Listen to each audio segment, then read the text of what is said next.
What's up? It's Chey Parker holding down your middays, of course, until 3 p.m. And today I have a really, really special guest in the building, hailing all the way from North Miami. Tafia, how are you? What's going on? What it is, what it ain't. Big top, not the little one. Listen, not the little one. Not the little one ever. You are in the DMV. Now, you told me this is not your first time in the DMV. On your first time, what was your first impression and how has it changed from now to then? From the first time I came, it was always love. Like, y'all, they showed me love. They embraced me. Absolutely. So you feel like you're still getting that love? Yeah, I'm still getting it, just working. Man, you've been really moving, like jet setting. I know this is the first time you and I are meeting, but I'm familiar with you. And you was just in Philly for Meek Mill's 10-year anniversary. Yep. How was that? What was that feeling like? That was a great experience. I'm glad I even got to, be a part of it. Yeah. That's a big deal, and then I didn't even know who was going to come out and perform. So it was like a show for me too, yeah.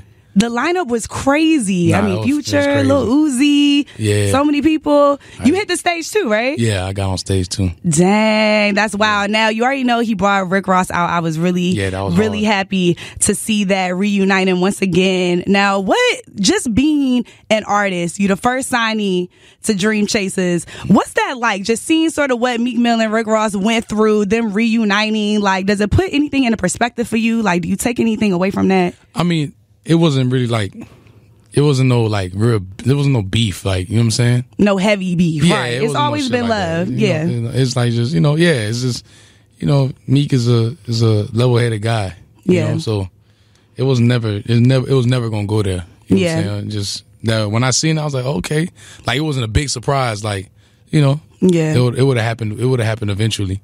I just love seeing two bosses, like, you know what I'm saying, sort of put any differences to the side and always, like, make sure that is love. I feel like that's not as common. There's egos in place and all of that. It's for sure it ain't good to nothing see. but a conversation.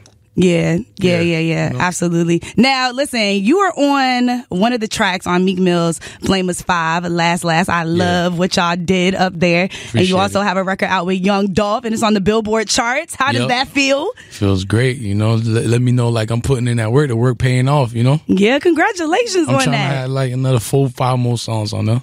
Yeah, congratulations. I appreciate that. Now, what was it like working with Young Dolph? How did that even come about? He reached out to me in my DM, like, let me know I was hard, like. Word. Yeah, like, he rocked with my music. He was like, man, just stay hungry. I'm watching you, and I guess, I just, his Key Glock had an event last night, and I pulled up on him, and then him and his people was like, man, Dolph was telling us how hard you was, like Meek Mill, new artist, but that boy hard. Yeah. And, that's why he gave me the verse. I sent the song. He gave me his number and stuff. We never got to meet in person, and I sent him the song, and then he did it for me for free. Wow. Love. Yeah, bro. That Dolph always been solid. Like, that's one of my favorite rappers, honestly. But that's super dope to hear that he just reached out to you and was like, "Yo, you dope. I'm about to do this song with you," and did it for free.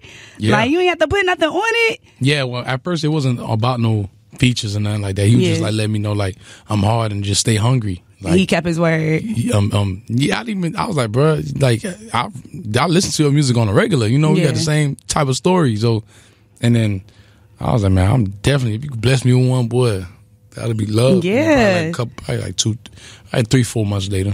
5 months later. Nice. Now, you are the first artist assigned to Dream Chasers. Do you feel the pressure? Like, is it a lot of pressure on you? Nah, I don't feel no pressure. You don't feel it? Yeah, he like, I does this, all right? Nah, I just be trying to figure out, like, okay, what is it? Like, you know what I'm saying? Like, the game always changing. Yeah. It's always changing, but now it's like when I first got signed, it was during the pandemic. That's when music was like kind of transitioning. But before then, me and Meek was rocking for like a couple years before I signed. And then he was letting me know, like, he a visionary when it comes to this type of stuff. So he be pretty much guessing the right things, predicting the right things. He's like, the rap about to get back to how close to how it used to be, like real rap. Yeah. Like, it's about to get that. He said that like 4 years ago. Man, so like, how has music changed for you and just how you do music or how you move, from before the pandemic until now? Because, I mean, so much has changed. Like, what is it for you? What has that change been like? I was trying different stuff. Like, I was trying different stuff that still sound good at the same time. And then I was like, nah, somebody still got to go back to my roots, like how the music that people love me for. Yeah. You know what I'm saying? I was just trying to see what worked. You know, I'm in a different light now. You feel me? Yeah. I come from being a street rapper in the streets, and then now, like, okay, I'm signed now. Like, I feel like, oh, damn, I got to try to make a hit now. You know what I'm saying? So I was just from the album Mention My Name. If you listen to that album, every song there's a potential hit. Now we got to talk about the album, man. Yeah, I just threw them. I said, man, one of these got to go. I was like, one of these got to go. And right. it just so happened to be. I ain't pick a single. Yeah, now Mention My Name. You got a couple of features up here too. Not too many. I like that you gave us the opportunity to, really hear you. Yeah. A lot of times artists come out, they have like all these features and you're like, okay. But like, how do you sound? And I feel like you really gave that to us up here. Yeah. You got Jeremiah up there, David O, Vori. If you could pick anybody, for your next project that you would want to work with, who's on your wish list? For my next project, probably Future. Okay. Yeah. That would be lit. Yeah. For sure. Now, what did it take to put this album together? Mention My Name. What's the vibe? If you could describe it in one word, what would the Mention word be? My Name was like because I got, I got tired of hearing, not tired, but it was like, at first people were saying, dang, you ain't signed yet? Mind you, I dropped my first mixtape 2017. I got signed 2020. Right. So they're like, people like, man, you sound like you've been doing this already, like, for a long time. I have. So it was like, no, like, I'm talking about, like, when I came out of prison, I wasn't a rapper before I went to prison. Yeah. Yeah, so, like, they were like, you sound like you up there already. Oh, I got you, yeah. And then when I got signed, I'm waiting for you to blow up. And then, people mentioning my name and other stuff, they don't need to be mentioning my name in the streets. So I was like, I'm gonna name this album Mention My Name, like, just mention my name for the music, like. That's the story right there. Yeah, like, don't mention my name with nothing else. Mention my name for the music, like, mention my name with the greats. Yeah, I like that. You mention Meek and all of you gonna mention Tafia, like, I stand in the paint with them.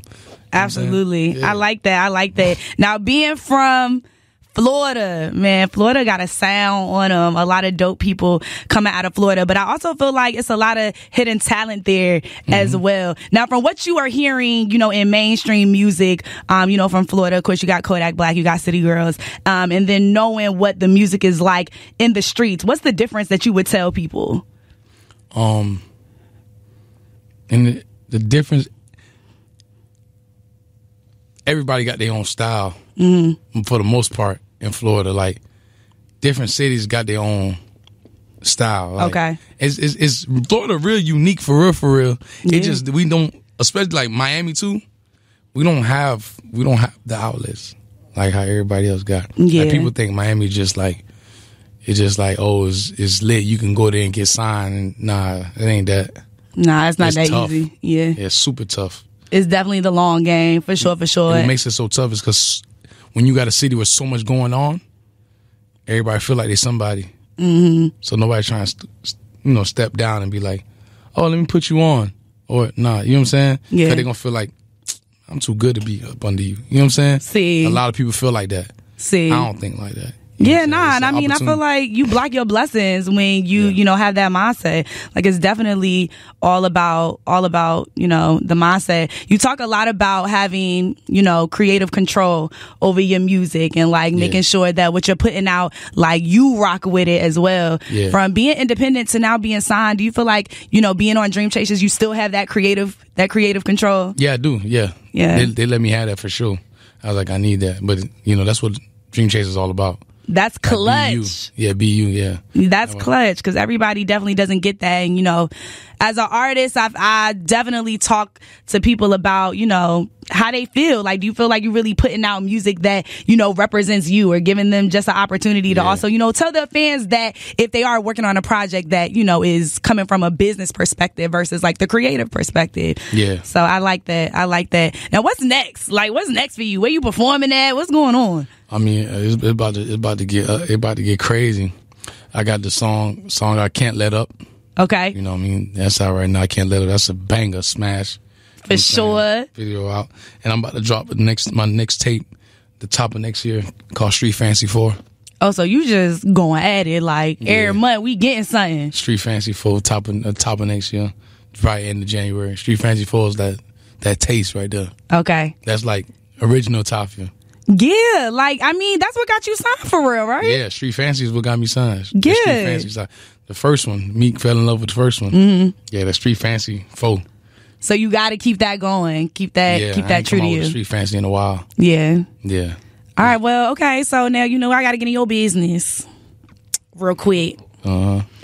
All right, the ladies want to know. I'm just asking for a couple friends who asked me, are you single? What's going on? Yeah, I'm single.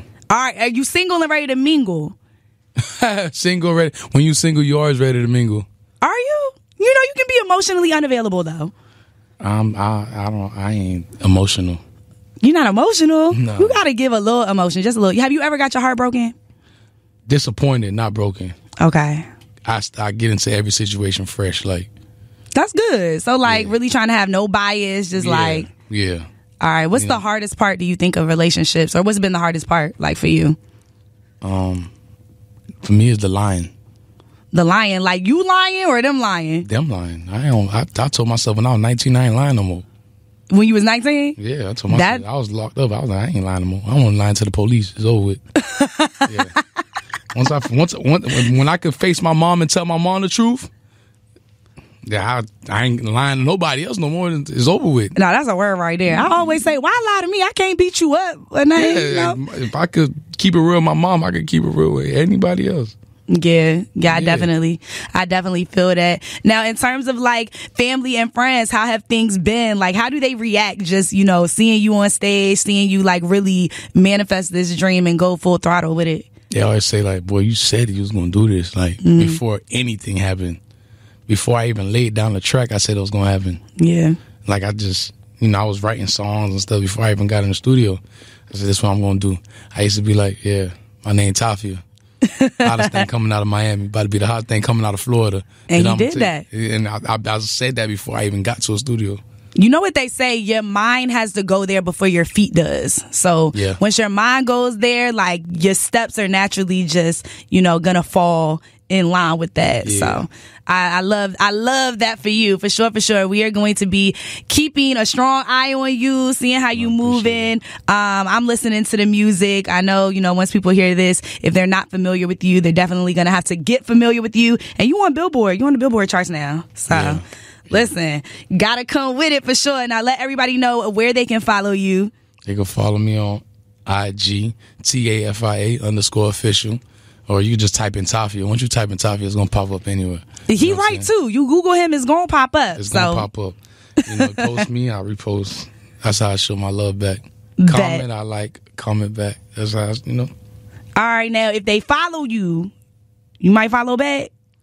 Depend what they got going on. That's what I be saying. You got to have something going on your page. Something going on. I can't just follow everybody back. Right. Yeah. Thank you so much, Tafia. We appreciate you. I appreciate it.